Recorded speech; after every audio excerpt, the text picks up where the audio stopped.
Imagine ordering for your house and moving in just 8 to 12 weeks. No months of constructions, no delays, just precision, speed, and technology. Well, on today's show, we tell you how prefabricated houses or factory-built homes are redefining Kenya's home ownership. This and much more here on Take on Tech, hashtag Take on Tech at KBC Channel 1. My name is Stephanie Ayeta.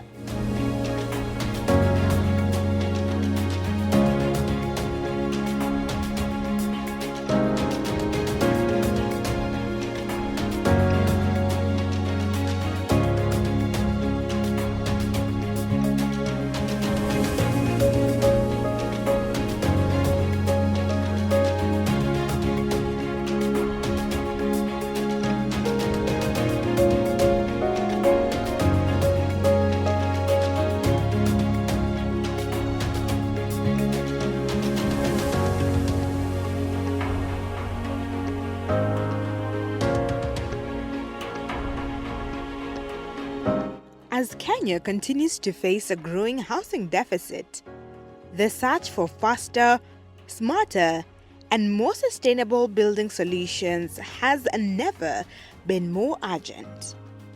But beyond the cranes and construction sites, a quiet revolution is taking shape, one that could redefine how homes are built across the country.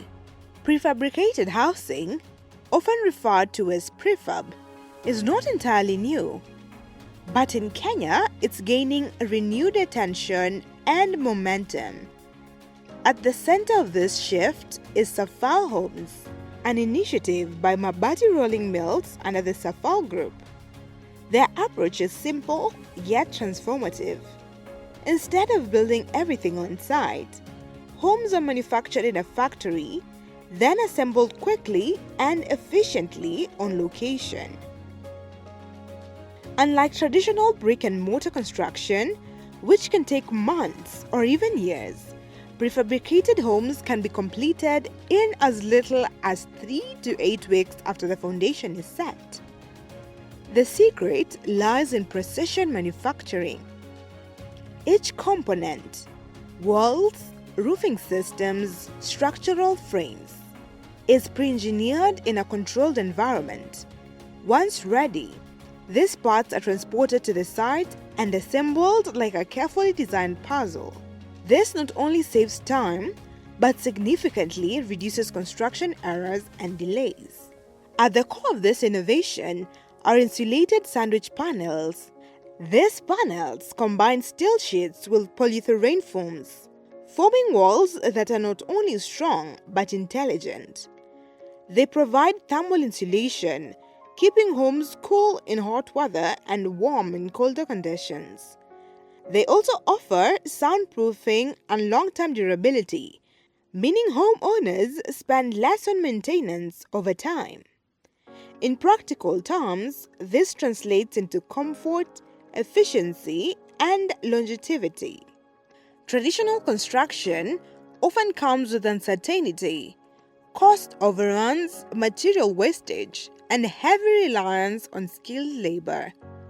Prefabrication flips this model.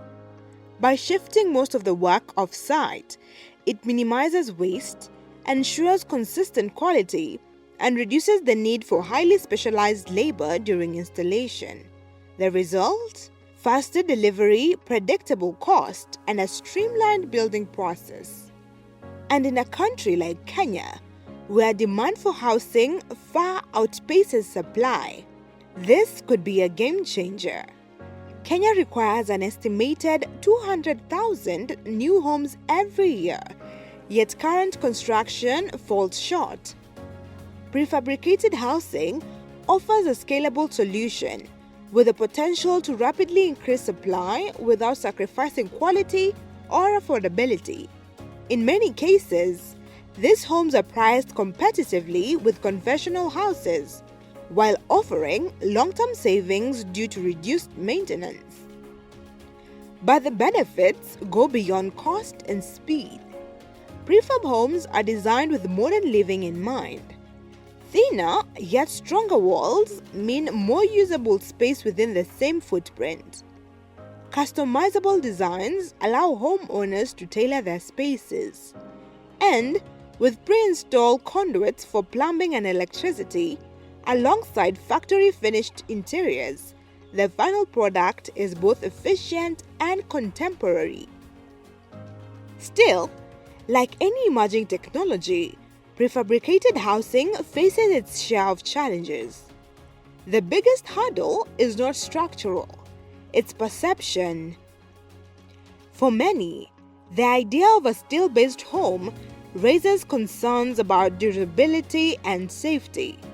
Yet globally, prefab systems have been used for decades, proving resilient across diverse climates and conditions. So now when you enter a home, and this is a very sunny day, okay? Yeah. Do you feel a heat inside?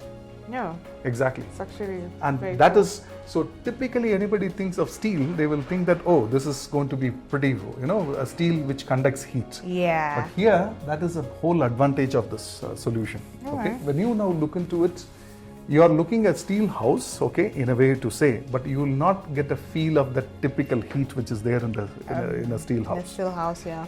That is the insulation part. And you know the good thing, even in a colder area, this will remain this particular way because neither the heat nor the chillness, cold from outside. Okay, so doesn't- it has its temperature maintained Exactly. throughout the seasons. Exactly. All right. So this is now for the houses. It means the wall side of it. And then as we now go in, I'll just show you something over here. So this is a place where I wanted to now show the architecture of the home as well. Okay, this is, we are typically keeping it open so that the customers also see what is that on top of that. So that members what is running there, like a channel which is there, right? Yeah. Those are all light gauge steel structures. So traditionally they are done on wood.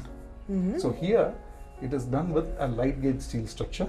So the advantage of it is lighter in weight, so that overall foundation requirements, everything gets reduced. Okay, because everything we are looking at a lower weight system without compromising the integrity of the building, nor the security of it. Okay. And that is why when a light gauge steel, it is light in weight, but it is extremely strong, that particular way. And then, okay, that supports the roof sheets on top of that one. So usually in a traditional home, this is done in timber. Timber. Okay. So timber has two issues. Okay. One, it is heavy and it can be combustible on the fire side. Okay. But the major issue with timber is it changes shape. It will be never be in a straight form. And given as timber ages, it will always keep buckling or it will give with its straightness. Okay. So here we are using a light gauge steel structure. So light gauge steel structure is made out of steel, which is coated with aluminum zinc, typically what is on the roof, and it has a longer life. Plus, it is very strong. Okay, it is a high strength steel. Okay, so overall we are able to reduce the weight. We are now keeping a fireproof building, and on top of it, okay, which is going a roof. When you put it on top of it, it will remain that same way, whether it is 20 years, 30 years. Nothing. When you look from a distance, an old house, you can always see there will be a small amount of waviness which will start coming in. But on this one, when it is done on a steel light gauge steel structure, it remains the same way. Okay. So that is the benefit of that. Interesting. Yeah. What other, is there any other feature that's unique to only prefabricated building homes, apart from now, the panels and what you've mentioned about the roof? Every dimension here is measured and tailored to that particular extent. It's not on the components, it is about the design efficiency on that one.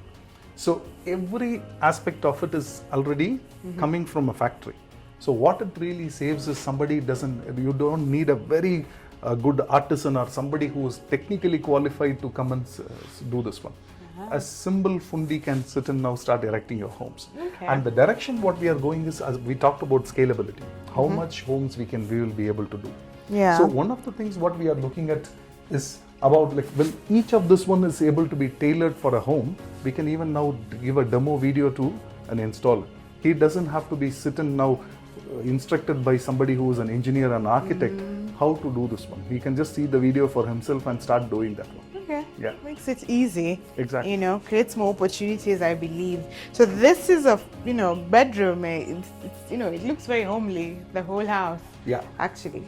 In fact, okay, so this is typically the flexibility of one of this one. What happens when you look at a house, when it is made with brick and mortar, what happens is you're going to lose almost like 200 millimeters on a wall, or even like almost a feet. Okay, every wall will be of taking that size. So for the same size of a house, typically if the house is say today 80 square feet, because that is a standard 2-bedroom size in Kenya, okay, or Nairobi in an urban market, 80 square feet. But what is a livable area, we will lose probably around 15 to 20% purely on the walls, what it is going to take. Here, the walls are very, very thin. Precise. Yeah, precise, and it is thin. So it increases the livable area. So for the same, this one, you get a bigger space. Bigger space. So naturally, okay, when I say this house is probably a 60 square meter, done with the brick and mortar to this one, you will see the living spaces now improve with that. All right. So someone might ask, for those that want, you know, to have the floors going up, is it also possible? It is possible, but what we have seen in Kenya at the end of the day, most of the houses are just flat houses, what do you call the villa type of houses. Villas, yeah. So most of them. So today we are engineering only to that particular extent. Yes, we can even do multi-store as well, but at the end of the day, that market is a bit this one. But we do have complete, again, steel solutions for that. Okay, not exactly in this house. Instead of now using a proper concrete roof, we have a decking solution which is made in steel. Again, it reduces the thickness when it comes to a floor on top. So typically when it comes to our industrial offerings, that is a very, very used product. In any kind of a mezzanine roof, today that is taking over. Yeah, interesting. Now when it comes to the walls, you said this is different because one can be able to easily do a wallpaper compared to the others. So can you paint? Oh, it comes with a pre-painted sheet. All right. Okay, so all this, what you see here, the colors, this is on the steel sheet, and we give whatever the color option for the customer then itself. Okay, we do have, if you want a whiter this one, we can do a white. This is a bit of a grayish color on that one, so we give that particular option to that one. So that is why I said maintenance is not required at all. Once you decide, okay, this is the color of your home, that's the color of your home. So now it's only a design choice after that. Okay, some customers will try to say that, okay, my living room has to be in this particular way. So then that is a wallpaper on top of that. Okay, all right. And when it comes to the other things, the plumbing, the electricity, you do it the traditional way? Yes, it is done the traditional way, but what has is we already built in that spaces for the conduits. Okay, the wires, you're not going to see any wires hanging outside on this one. And nobody is cutting and opening a sheet here. It is in the factory itself, okay, the conduits are already put in for that. So it becomes very easy. Everything stays inside that one. So nothing is standing out on that. Changing mindsets may be the final step toward widespread adoption. I'd want to know the challenges that are with, you know, this kind of innovation, this kind of homes. Yeah. So typically the challenge is any new tech or a new way of looking things comes in. That is where the challenge will be always. The adaptation of that suspicion. Oh, is it the right way to do? Okay. And this is not the way I have seen somebody doing it. Okay. So that is the adaptation is the challenge, but the interest, because what I am very happy about, typically what I have seen in Kenya, the adaptation or the interest what it on a new tech, that is very much there. Because when we now initially started talking about this in a very mild way with in the social media, the kind of interest what it generated was huge on that particular one. Okay. Yeah, but this is not the challenge. What I'm seeing mostly is not typically for our housing, this one, but about the availability of finances. Typically, what I believe now the banks are trying to be a bit more aggressive on or more than aggressive. They are able to be looking into addressing the housing segment of it. So possibly that is the only thing which not typically to our solution, but in overall, that is one thing if it is done properly, a low cost financing. I think Kenya's housing needs problem will not be there in the next 5 years. So, Interestingly, this model is also attracting diaspora Kenyans. For those building from abroad, supervision and trust can be major challenges. for them, one of the major issues what they struggle with is they have to be rely on, because while they are sitting in wherever the country they live, in the US or Europe or wherever they live, they have to rely on somebody as a third party who will be able to finish this homes for them. And that is where one is trust issues. The second one about even somebody dedicated to sit and come and inspect what is happening there. So these are all typical challenges a diaspora faces, somebody who is sitting outside. So here in the company now they can sit and see the full design in a computer, they can see how their house will look. Once they sign off saying that, okay, I'm good to go, this is exactly what you get. There will be no surprises, no changes on that. And to back this all up, you have MRM. We are here for the last 60 plus years in the market. We have built that trust over a period of time, doing whatever we are promising. Whatever we promise, we deliver. And that made us one of the largest in our business. Okay. So that trust is not very easy to earn as well. And while we are very thankful for the Kenyan consumer who has made us as a market leader, that is also a painful, step-by-step, very careful process. So every promise what we make, we should be honoring the promise. What you design is exactly what gets delivered. No guesswork, no surprises. So, is this the future of housing in Kenya? If speed, scalability, and sustainability are anything to go by, prefabricated homes may not just be an alternative. They could become the new standard. As innovation continues to shape how we live, one thing is clear. The homes of tomorrow may not be built brick by brick, but piece by precision engineering piece. Well, prefab houses, as you can see, is shaking up the construction industry in Kenya. But the question I'm posing to you today, do you think this is the future of homes in Kenya, or maybe just an alternative for a niche market? Talk to us at KBC Channel 1. The hashtag is Take on Tech at KBC Channel 1. See you next week, same time, same place. Until then, let's keep it tech.